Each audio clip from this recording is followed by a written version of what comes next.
Internet, I'm your only mate, and it's time for a death battle! This time we have Batman Beyond versus Spider-Man 2099. Now, as I should say with all of my reaction videos, please click the link in the description below to go watch the actual episode itself, like, subscribe, all of that stuff, then come back to watch this video. Okay? Good. Support the official release. Okay, so how do I know these characters?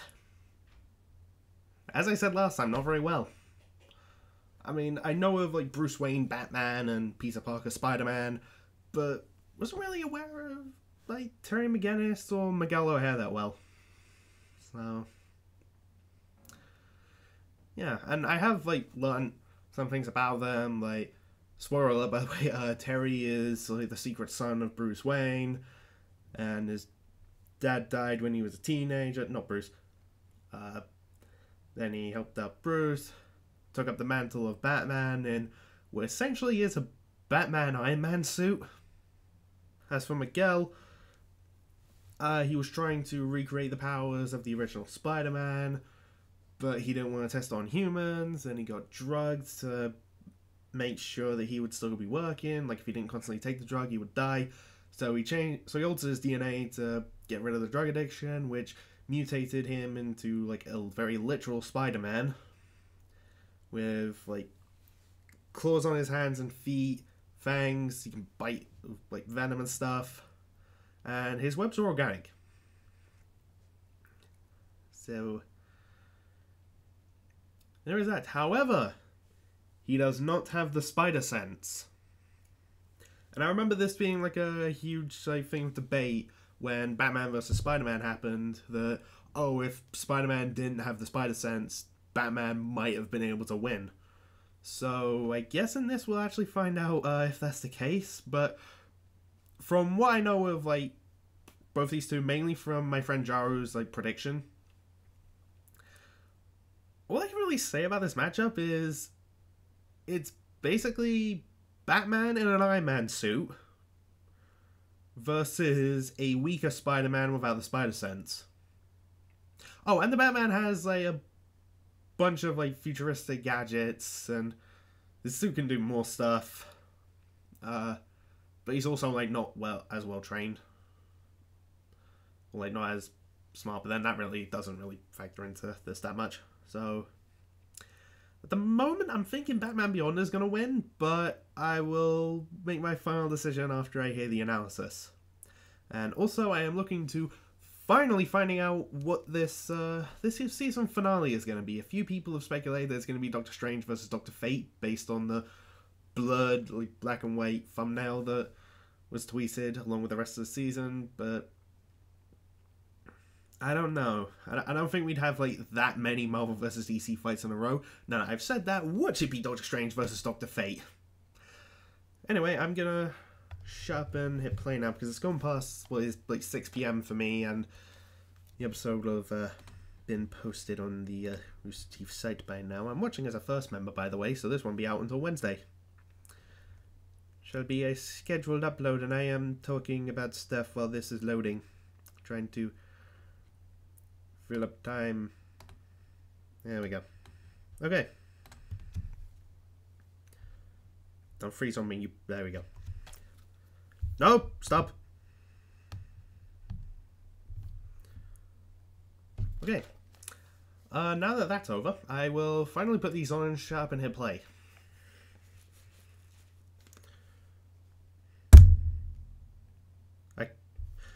No, I didn't do it right. Hang on. There we go.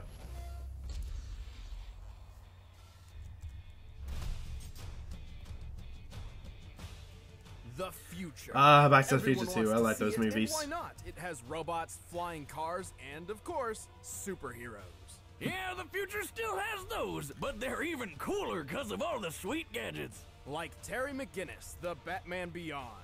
And Miguel O'Hara, the Spider-Man from 2099. He's Wiz and I'm Boomstick. And it's our job to analyze their weapons, armor, and skills to find out who would win a death battle.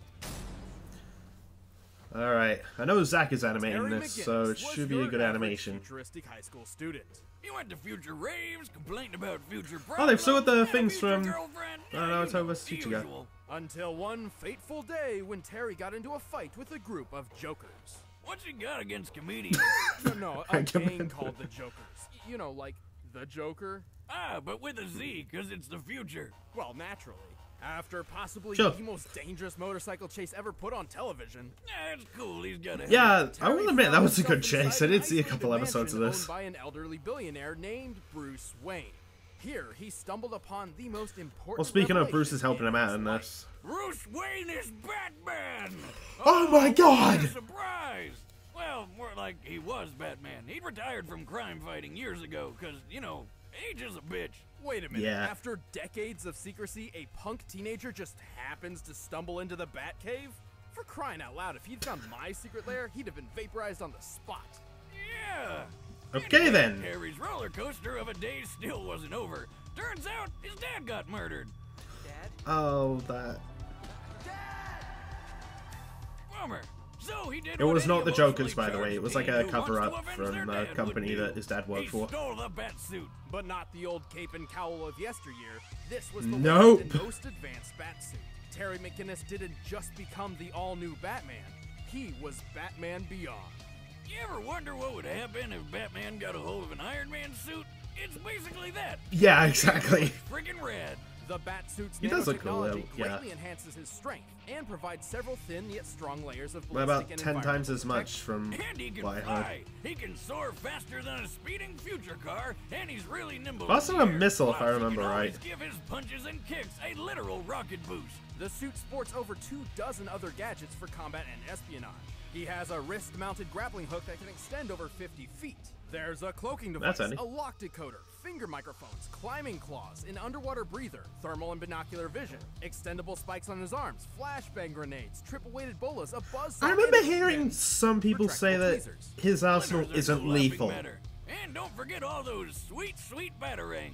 These new age ninja stars are even sharper and more compact things than I've ever had. before, and they come in a variety of delightful flavors, like explosive, ensnaring, and electrifying. Terry's got a solid throwing arm, and I'm can gonna even mention disarm that in my, multiple like, opponents with a single pause shot. thing. And if he's feeling a bit lazy, Or maybe he can afterwards. always just use his arm launchers to fire batarang discs. Also, That is when awesome. anyone gets in too close, the whole suit can act like a man-sized taser. The electric shock is Oh, yeah, strong just like the enough to original, stun actually. people spliced with animal DNA and short out heavy machinery. And it can But heat up rules to a don't make the ridiculous man, amount. Batman. Terry's a master martial artist with plenty of training from legends like former Robin Dick Grayson, totally real ninja Kairi Tanaga, and the former Dark Knight himself. Well, once he got over the kid stealing his suit, of course. Bruce Yeah. Wayne doesn't just serve as Terry's mentor. He's also a constant source of advice and information on the go through his direct link to the Batsuit from the Batcave. Good thing, too, since Terry's not exactly the world's greatest detective. No. At least not compared to the old man. Bruce is extremely intelligent and an expert analyst. Plus, the Batcave has some very impressive technology. Not only does it host one of the most powerful supercomputers on the planet, it's also completely dependent on its own hydroelectric power supply and isolated network. Still, That's I handy. don't care who Bruce used to be. Having an old guy barking So it's orders not likely in your gonna ear get sounds hacked. annoying. Like your dad's always looking over your shoulder. Or at least I imagine, because I didn't have one. Oh. Well, Terry is Bruce Wayne's secret son. What? In an effort to ensure Yeah, there would always be a strap balance, yourself in, this is government weird. lady woman Amanda Waller had secretly overwritten Warren McGinnis's reproductive DNA with that of Bruce Wayne's. So, like, he was just blasting Wayne babies? It's like all the fun, but you could get out of any child support case. And bonus, I guess Terry's father technically wasn't murdered. Good for him. Also, he's got all I'm not the gonna touch benefits on that. from Bruce's kick-ass genes. Even before going through combat training, Terry was a skilled fighter, strong enough to That's send handy. opponents flying with a single punch. In the suit, he's strong enough to lift large I-beams and this giant boulder. He's Got even faster than a survived missile. getting Know his it. leg trapped under Bruce Wayne's trophy penny. He is What's so Superman. special about a penny? Just look at it. Holy colossal Jesus. currency, Batman! The penny's diameter is easily I like 20 that feet line. wide and is frequently dated from the 1940s. This means the penny is likely composed of bronze and weighs around 166 tons. Jesus. That's more than enough to crush all the bones in your foot. But not Terry. Ugh. He was up and at 'em like nothing happened. I mean, this guy's tough enough to take a missile to the face and then fall hundreds of stories. And all he got out of it was a couple broken ribs. What's a penny as heavy as 33 monster trucks gonna do? He's quick enough to dodge gunfire, Fair enough. skilled enough to defeat lizard people and the Justice Lords. In a newer suit, he could fire concussive pulse blasts and even Oh, the outpace newer one. intercontinental I missile, think I which yeah I covers remember speeds of Jar up to bringing up something 15,000 about miles this. per The hour. That's over AI 19 that's in times the that. speed of sound. He's still no Bruce Basically Wayne, though. turns him into He's guts. kind of a punk and doesn't have the amazing smarts or expertise of Batman Classic. You don't quite have his magnificent brain, for instance. You do have his heart, though. Maybe not, but he has Isn't that accomplished nice? feats equal to his predecessor, like fighting Superman and ending the Joker threat once and for all. Clearly, Terry McGinnis has more than earned the title of Batman. Definitely sounds like it. For some Oh, I like who this thinks scene. he's Batman. I am Batman. I loved it when that guy got his ass kicked. So, here's an unfortunate spoiler. The year 2099 kinda sucks. Plagued by a massive civil war great. between humans and mutants, the world fell into a dystopian ruin of violence and anarchy. The heroic age had come to an end. But Probably my some people Neo, I still saw that wanted a briefly. sequel. Enter Miguel O'Hara, a child prodigy turned super genius with a penchant for genetic tinkering. Miguel's skills landed him a job at one of the biggest companies in the world, Alchemax, where he got to work trying to rebuild one of the greatest heroes of all time, Spider-Man. Specifically, he attempted to replicate the DNA of Peter Parker, the original Spider-Man. But like most of the 21st century superheroes, not much remained of Parker outside of stories and legend. Miguel had to build his experiment from scratch, starting with a single, simple spider. Unfortunately, Alchemax didn't have the greatest job security. After a lot of bad blood and some spilled blood, Miguel wound up accidentally getting a dose of his own creepy crawly project. Transforming him into the Spider-Man of 2099. But future Spider-Man isn't quite the same as your grandpappy No. Spidey. That's He's not. right. Apart from the superhuman strength, speed, durability, and improved healing, Miguel's powers are entirely different. Unlike Parker, healing, he you can't say. actually stick to any surface. He can still wall crawl though, using retractable talons on his fingers and toes. How does that which also work when he makes like tries to very make a deadly weapons fist? in a fight. And he's got fangs like a vampire. If he bites you, he can inject a venom that can paralyze your whole body almost instantly. Also, he may not have Petey's trusty spider sense, but his sense of Enhanced sight, vision. smell, and hearing are superfied. He can hear noises from miles away, see in the dark, and make out far-off and fast-moving objects with ease. In fact, I mean, that could his help senses him, are but it's so not as great acute, as he the wears spider tinted sense. glasses to keep daylight from hurting his eyes. And like any Spider-Man, he can shoot webs from his hands. Miguel doesn't need compact web shooter devices on his wrists. He actually has organic spinnerets in his arms, which create and release thick, durable strings of webbing. Because they're Yeah, but natural, how strong these is it- strings are strong are chemically these things? identical to spider silk, with a tensile strength similar to steel.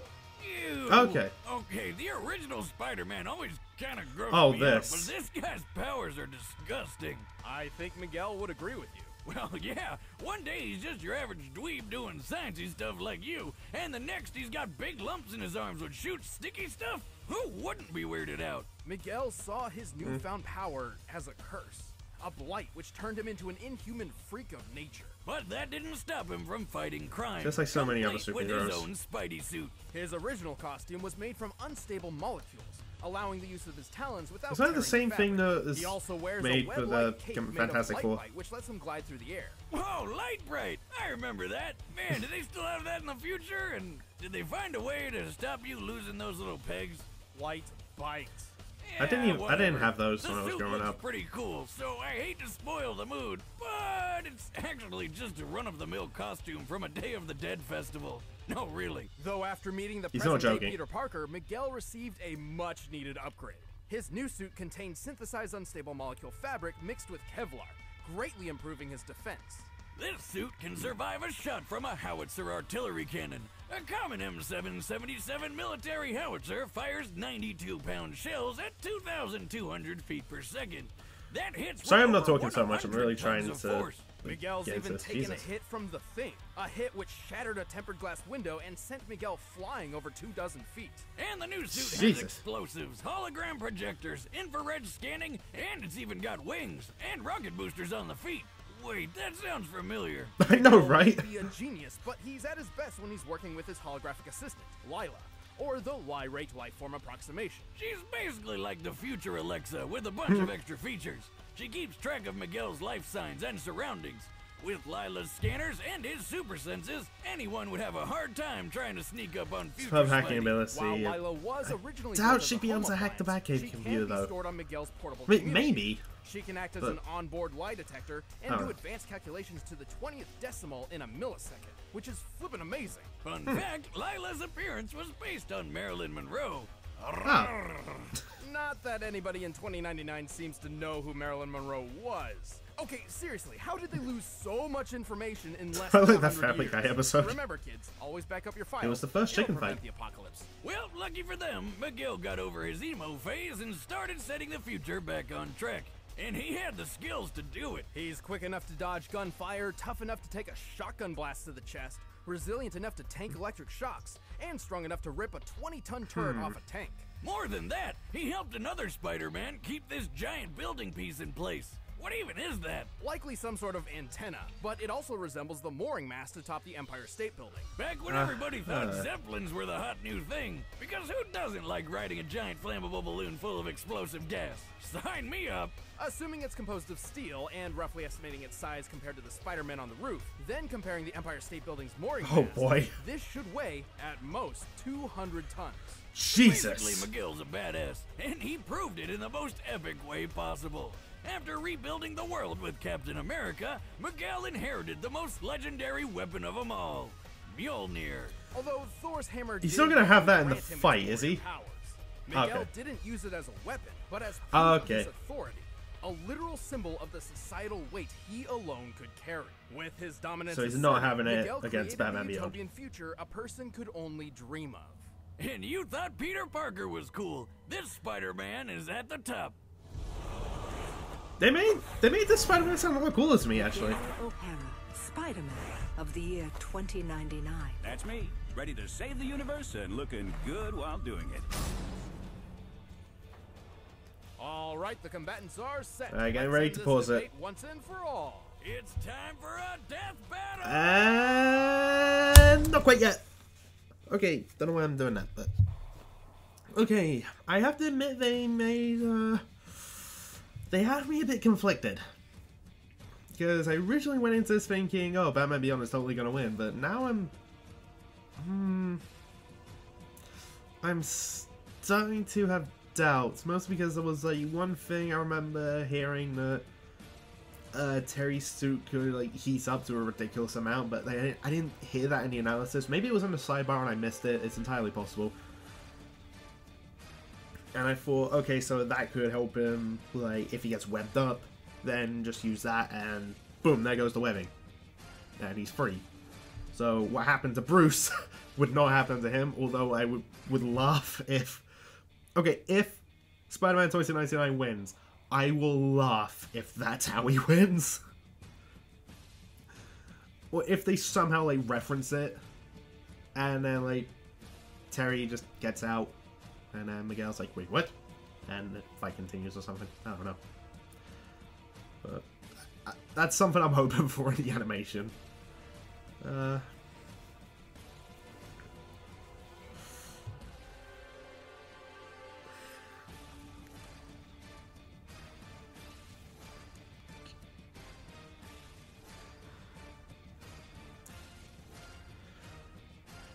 I'm sorry for the long pause, I'm just really trying to think. I really don't know right now. Terry definitely has like the more like the Arsenal variety advantage, and I think Bruce like helping him out, plus all the training he had from Bruce and all sorts of other people, like, that's gonna give him one hell of an advantage.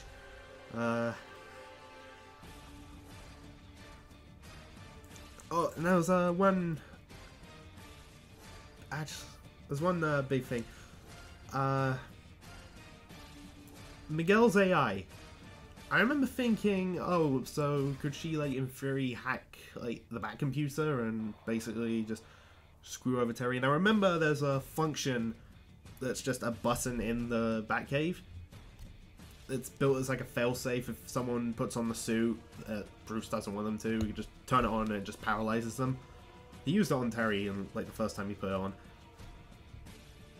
So I'm wondering if Miguel's AI hacks that computer, could she use that, paralyze Terry, and then Miguel just, like, takes the win. But they said the Batcave operates on its own network, so I'm not sure if that's really going to be a factor. Huh.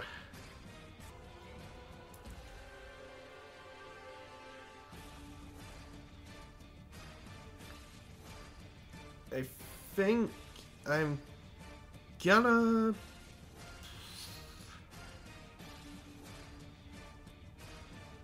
I think I'm gonna go with Batman Beyond, honestly.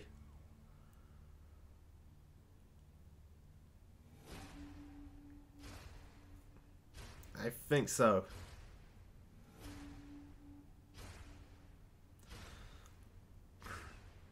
Although it would not surprise me if Miguel ends up winning.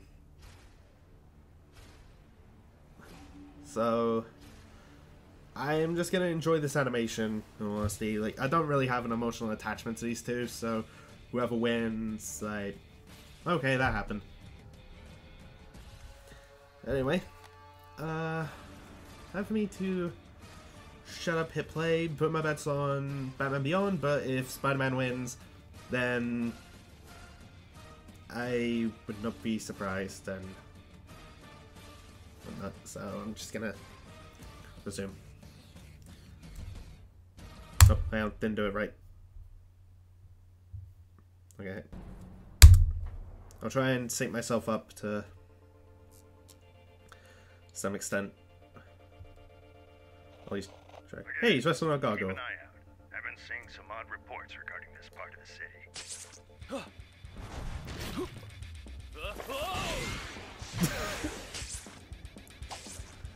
Hey, Bozo! I was brooding there. His webs just disappear. Fight! I think I somehow synced up. I don't know.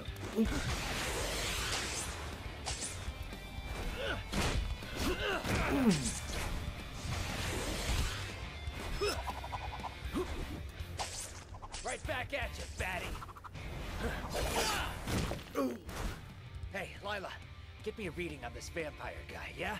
Of course, Miguel. Vampire guy. I can't identify his tech or fighting style, but I can try hacking his suit. I don't think that's gonna work though. That's the problem. He's too comfortable in the air. Try a different approach. Get to ground level.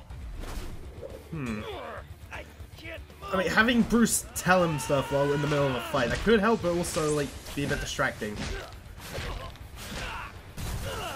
Ooh. Damn, that hurt. Something's trying to hack your suit. Our new friend, no doubt. How's the hack Oh, going? that's... That has to be Lewis. Finish this quick. No problem. Can my fangs pierce his suit? I think so. Then I'll finish this Oh. myself. Oh boy. We're both trying to finish this quick. Oh, flashbang! He's disorientated. Come on, Terry. Oh! Problem solved. I guess that's one way to do it. Okay then. I made the right call. I'll never get tired of seeing people blow up. It's always such a blast. Thanks to Bruce's counsel, Terry uses flashbang to take advantage of Miguel's sensitive eyesight, and his electric shock that can short out large machinery to deal with Lila. Yeah, unlike Bruce, the poor girl wasn't really built for combat. And while her hacking skills were top-notch, the isolated Batcave had the defenses to hold her off. Oh yeah, Terry's stats Brainiac got tried to hack it and it more didn't ways work, than so one. When it should came to remember that. maneuverability and durability, they were mostly even. Both could dodge bullets and weave through the air. Both could survive heavy ballistic hits.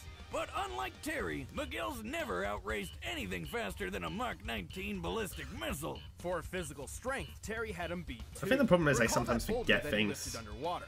Like, This took in the place in first Superman's analysis. Fortress of Solitude near the Arctic, so the boulder was likely composed of sedimentary dark limestone, the most common rock type around that location. So we compared Terry's height to the boulder, applied the density for limestone, and subtracted the weight reduced by underwater buoyancy to find Jesus the boulder's Christ. weight to be 192 tons. And he tossed it Fuck. aside like it was nothing. Terry's peak strength in the batsuit has to be more than 200 tons. Assuming Miguel applied his fair share when holding up that antenna, That would his only be best 100 feat we tons, know of so- is at max 100 tons. But he's a Spider-Man. Spider-Man can lift more than that, right? Not usually. Technically, Miguel's powers are so different from Peter's that we shouldn't really scale him to other Spider-Men. But for the benefit of the Exactly. doubt, let's do it anyway. We'll check out two of Spider-Man's most impressive strength feats. The first is the time he Oh, boy. braced a private jet while it was landing. Look at him. He's literally the landing gear. According to Jesus. Spider-Man himself, the plane's total weight was at most 115,000 pounds. Adding the thrust from a Whittle W1 engine, which this small jet is most likely to have an engine comparable to, this feat comes out to 58 tons. Not even Oh. close to Terry's 200. Then there was Hasn't this one Spider-Man, time like, held where up Spidey buildings? had to push way past his limits to lift what he offhandedly compared to as a locomotive. Since he could measure the plane, it's likely he's accurate here. But given the time period, that's still only 130 tons at most. It's clear Terry had a pretty sizable physical advantage. And just because Terry's mind wasn't as fine-tuned as the original Batman's didn't mean he's dumb. Even more, Exactly. Miguel never trained like Terry did. Hell, he never really had much formal training at all. But Terry was trained by ninjas, stealth artists, and other crime fighters to be a master in the battlefield. And since Miguel didn't have a spider sense, Terry just had to wait until the There you untrained go. future Spidey left an opening. In short, while Miguel wasn't completely outmatched, Terry's superior strength, counseling, equipment, and training won the bout. Turns out this Batman was beyond him. The winner is Batman Beyond. Of course. Congrats, Batman Beyond. Stick around, we're about to announce the combatants for the next death battle. Alright, If you wanna watch the season exclusive content finale. on Let's this see what it episode, is. that little box over there and start a first membership trial. Try to grab one of these What shirts, is it? too.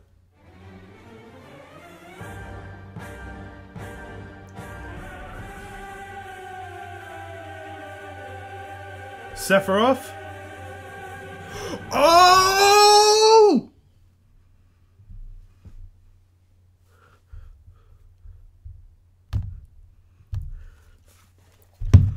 I will talk about that next time in just a sec. Okay.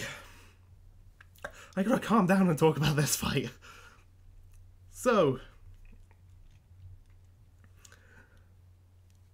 Sorry, I'm less for words because of that next time. I just shut up. Okay, so I think a problem I've noticed like throughout when I'm like watching the analysis is that I'll hear out like the first analysis, but then like I'll forget some of it because I'm getting into the second analysis, and then that'll make me like think, okay, well then maybe this isn't going so well. I mean, there have been instances where I've still sided with the character in the first analysis. I'm not naming anything, but yeah, I don't know why I did that anyway, but you know, I'll leave that in just for the fuck it. No, not fuck it. It's a good example of me still siding with the character that was analyzed first. It's,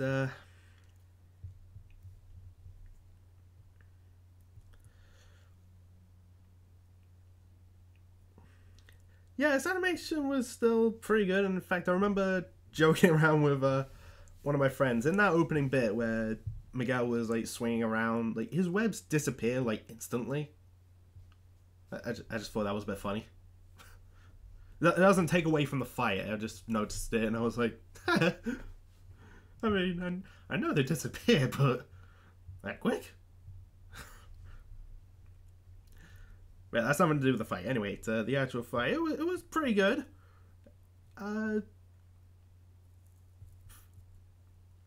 Yeah, it was a good fight, and that little like thing of Batman typing away the computer, I did see in the credits Lewis or Jets or CV, whatever you want to call him, provided additional animation. I'm willing to bet that's what it was, because it looks like his style of taking like a still image from something, like having it in sprite form and have it actually move in the fight to like add more. So I like that detail. I really do. Nah. I got really into it that last bit when they were about to clash and be like, I'm ending this. I was practically on the edge, but I'm really happy I sided with Batman, because I would have felt very, very foolish if I sided with Miguel.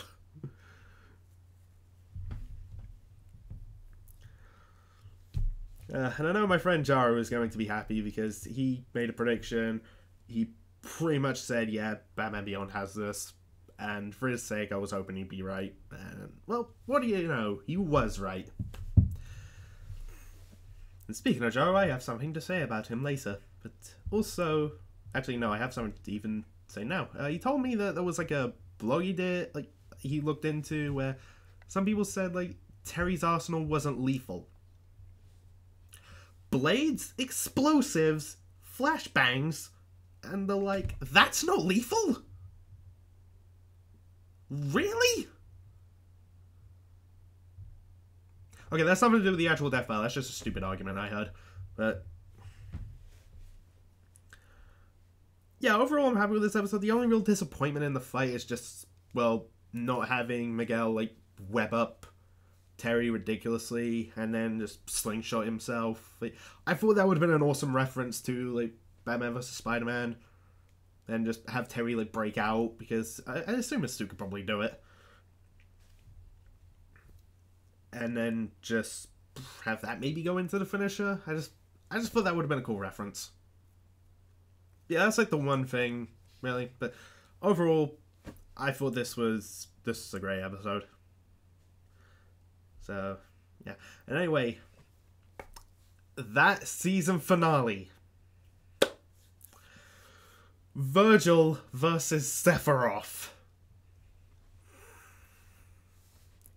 I have to admit, this is a fight I've been expecting and actually thinking, yeah, I would actually like this. And funny enough, I was working on a list of Death Battle matchups to actually make another top something like Death Battles I want to see video.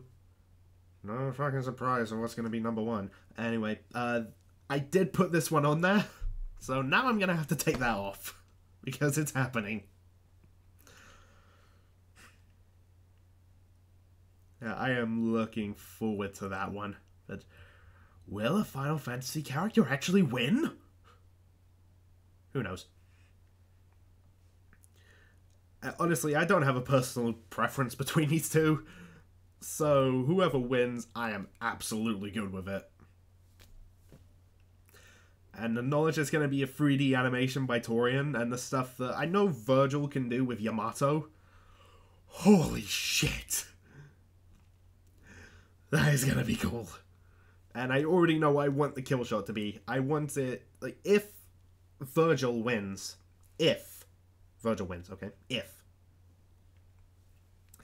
Have it start out being reminiscent of the way Sephiroth kills Aerith in Final Fantasy VII. Just jump down, stab him through the back.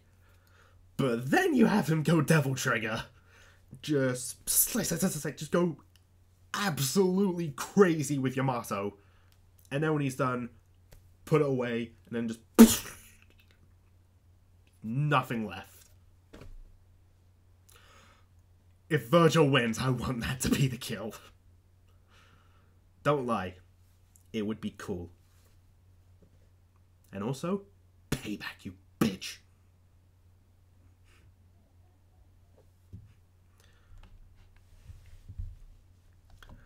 Oh, I am looking forward to that. Yeah, and the other thing I was going to bring up about Jaro, when he was researching Naruto vs. Ichigo, I felt so bad for him, because like, that was a difficult one for him. Like, you had to go through the whole manga, the whole anime for like both of them. Like, Jesus Christ. And the amount of filler that's in both too. So yeah, I was hoping like he actually said, "Oh, please let it be Virgil vs. Sephiroth." And I was like, okay, for his sake, I know that he would have an easier time with this one, so please, for him. And it is this one. So I know he is going to be so, so happy.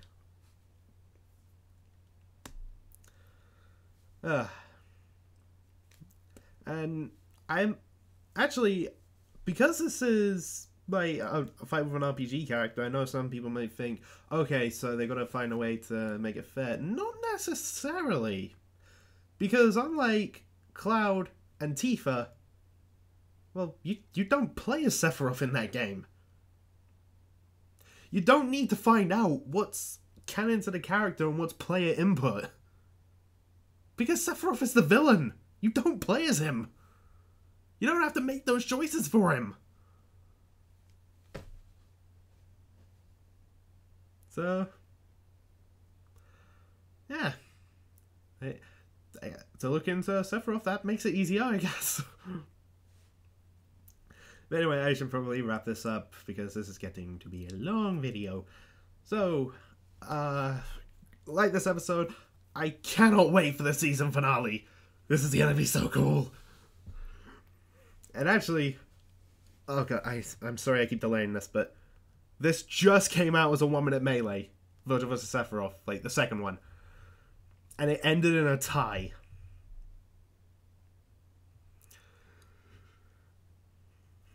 I'm sure it wasn't intentional, but holy shit, this is awesome. Tie in a 1-minute melee, but then we're finally gonna have it answered in a death battle.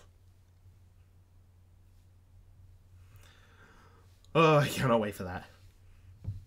But anyway, I shall finally wrap this up.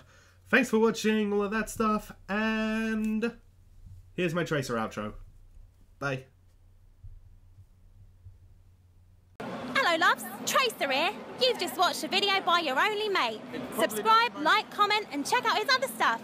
Cheers loves!